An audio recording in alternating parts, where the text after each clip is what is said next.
Welcome back. I'm Caitlin with Wiregrass Daily News, and I'm here with Miss Stephanie Hardin, who is the gosh, you got so many hats. I don't know which hat we're talking about today. So I am the social services coordinator for the City of Dothan Municipal Court. Yes.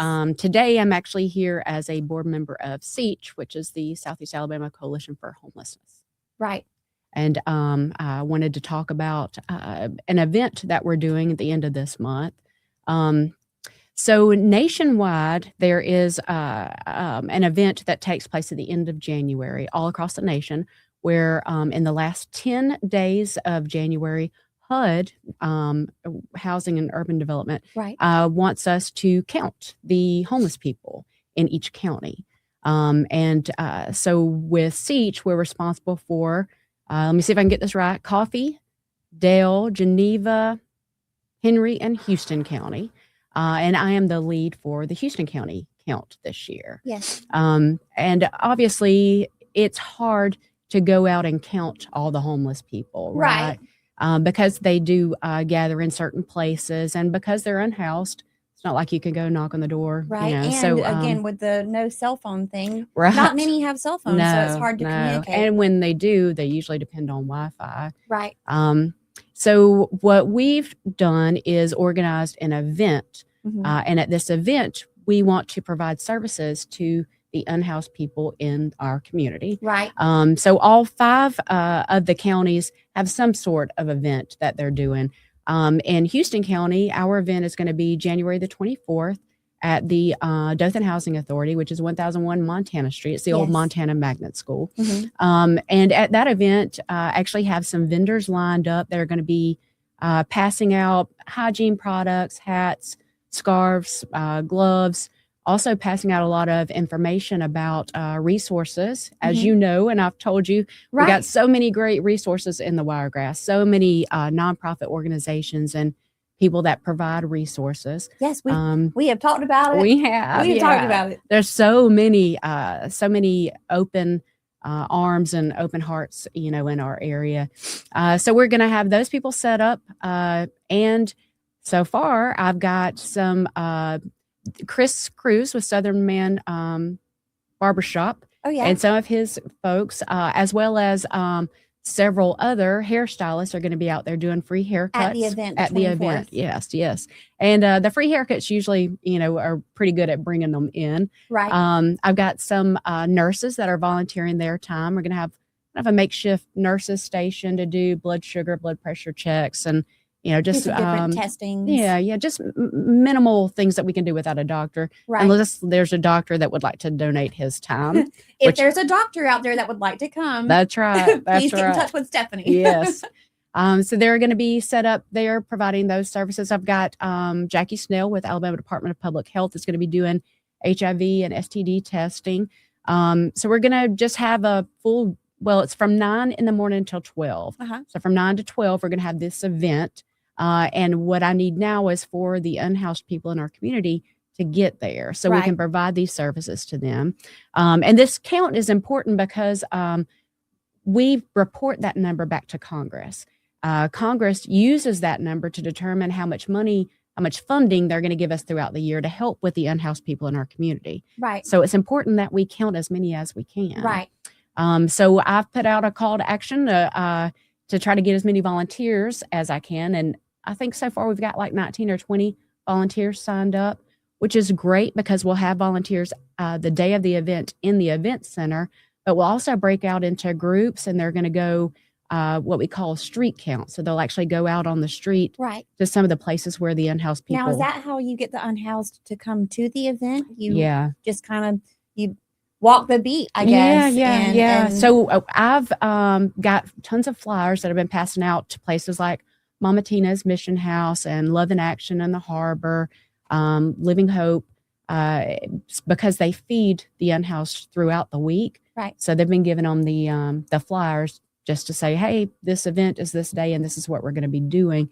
And then New Beginnings Ministry. I don't know if you're familiar with New Beginnings Ministry is inside the old Porter Square Mall. Yes. Okay. So it's like a transitional housing. Okay. Great people over there. Mr. Arthur Bell has volunteered to bring his van, and he's going to go to these locations and pick up the unhoused in the community, bring them back to the event center. So it's a joint effort. We're all trying to get boots on the ground and figure out how to make it work. Yeah. Well, it sounds like you've already gotten a lot underway and ready for the event. It's happening next Saturday. Yes, from 9 to 12. Yeah, when you say it like that, I feel like sorry. I'm not ready. I did not mean to break that glass for you, but yes. So January 24th, and I still anybody that wants to help, if you want to help and come out and perform, they're actually surveys. So we call it a count, but we survey them, and the survey question is basically, where did you sleep last night? Right. So the night of the 23rd. Where did you sleep? We go through some other questions like, are they veterans?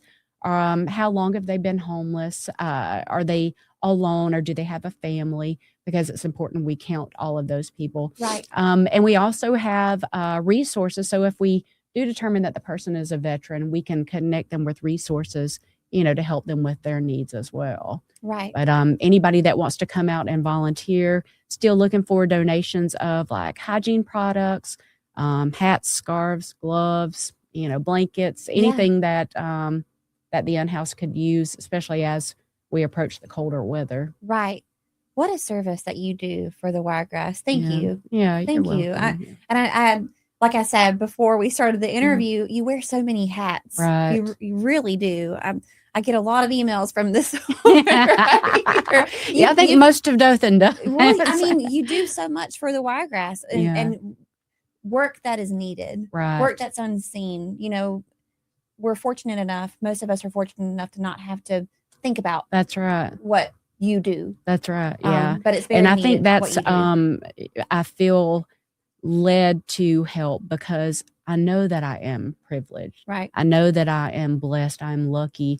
And it really hits home when you see someone that falls on hard times.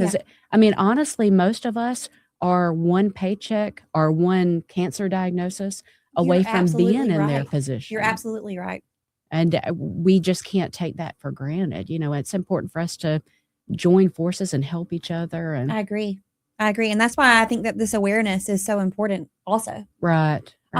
So cold months or the cold weather approaching. Right. I wanted to ask a question about the warming stations. Yes. Could you tell me about the warming stations? Where are they? Yeah. So information about we get our directive from the EMA when they determine that cold weather is approaching and it's going to be sustained. They'll alert us and tell us to open up the warming station. So in Dothan, we have one at First Baptist Church in the Family Life Center that's right behind First Baptist Church. Okay. And we open the doors at 7 p.m. And actually, we're opening tonight. We'll be open tonight, 7 p.m. to 7 a.m. And we provide cots. So there are cots and blankets there. We usually average 20 to 30 residents that will come in trying to get out of the weather. Yeah. And we give them the cots. They sleep in the gym. We do feed them and make lots of coffee. They drink a lot of coffee. Yeah. But we feed them with donations from the community. So I'm always looking for people that can donate. Zach's Family Restaurant has given us their leftover food. We've been so grateful for that. Last month, Rock and Roll Sushi donated some chicken and fried rice, and they were in hog heaven. That's great. Loved that. Yeah, that's great. And so I'm always looking for donations from local agencies and donations of blankets and hats and scarves and gloves, warm clothes.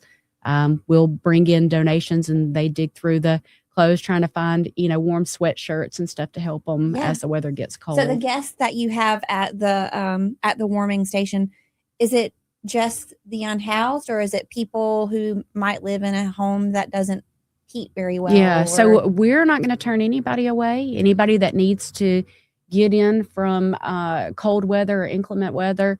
If there are some people that come, maybe they don't have central heat and air. Right. They live in a dilapidated house that's fallen apart. We're not going to turn anybody away, and we actually have a good time. We have a good time. We sit and talk and get to know each other. And Zach and Kimberly Ashton Lit Tattoo they came and volunteered their time the last time the warming station was open, and Zach brought his guitar. We just all sat around and listened to him and sang and shared stories and got to know each other. And it's a really good way, I think, for you to humble yourself. Yes. And get to know. There's this preconceived idea that if you're unhoused or you're homeless, that you're always a drug addict, or it's always this, and that's just not the case. Yeah, you'd be surprised that the younger people, they age out of the foster care system. They have nowhere to go. Right. And it sounds like, with the community that you create at these warming stations, it's a way for the guest who may be unhoused or might be in a situation that they can't warm their home. It's a way to give back a little bit of humanity to them. That's right. Yeah. Yeah. And we get to know each other. There's a lot of veterans, homeless. You'd be surprised at the amount of homeless veterans in the Wiregrass. And like I said, some younger people, families. And we have a good time. There's a lady, Nikki, that is always one of the guests there. And she's got a little sassy attitude. Yeah. And she came in last time wearing her white dress, and we said, "Are you going to get married?" We just had the best time laughing and cutting up. And it's a great way to give back to the community. And like I said, I'm always looking for volunteers. I see on Facebook all the time, people complaining about, well, why don't we open the warming station for this? Why isn't it open longer? Why can't we do more? But the bottom line is, it is really hard to find volunteers that will be willing to give their time. Yeah. That's the reality. And when you think about, it's open all night, right? So a volunteer would have to be there all night. And that's not something really that like one woman can do by herself, as much as I try. So we're always looking for volunteers, that can come and give back, help out with that. Where can someone find information of how to be a volunteer? So lucky for you, I have the phone number here. If anybody wants to sign up to volunteer, either for the Point in Time Count, the event on January 24th, or to volunteer to give products or food, hygiene items, whatever, for the warming stations, you can call or text 334-796-1778. And I have to refer to my thing because, like we were saying, I don't have any numbers memorized. Or you can email SEACH at dothanhousing.org. That's SEACH at dothanhousing.org. Or call or text 796-1778 to sign up to be a volunteer. Or, you can reach out to me. Pretty much everybody, I think, in Dothan has my email address by now. They probably do. They could always reach out to me and say, "Hey, I want to help. How can I give back?" Right. And I promise you, I can find something for you to do. I know you will. I'm confident that you will. Yes. Well, thank you, Stephanie, for stopping by today. Don't forget to go to any of those numbers or that website that Stephanie just mentioned, and I'm going to put that in the article that's going to be below this video interview. And the event is the 24th. January 24th. January 24th from 9 until 12 at the Housing Authority. If you're on Oates, across from Piggly Wiggly or the Dothan Nurseries, there's an equipment rental place with the cranes like sticking way up in the air. Right, the Housing Authority is behind that. So you can't miss those big things sticking up in the air. That's right. And the Housing Authority is right behind there. Yeah. So yes, again, thank you, Stephanie, for all you do for the Wiregrass and for those who are unhoused. And thanks for stopping by this morning. Yeah, thank you. Thank you for letting me share information and put out a call to action and try to get some more volunteers and people to help. I appreciate it. Thank you.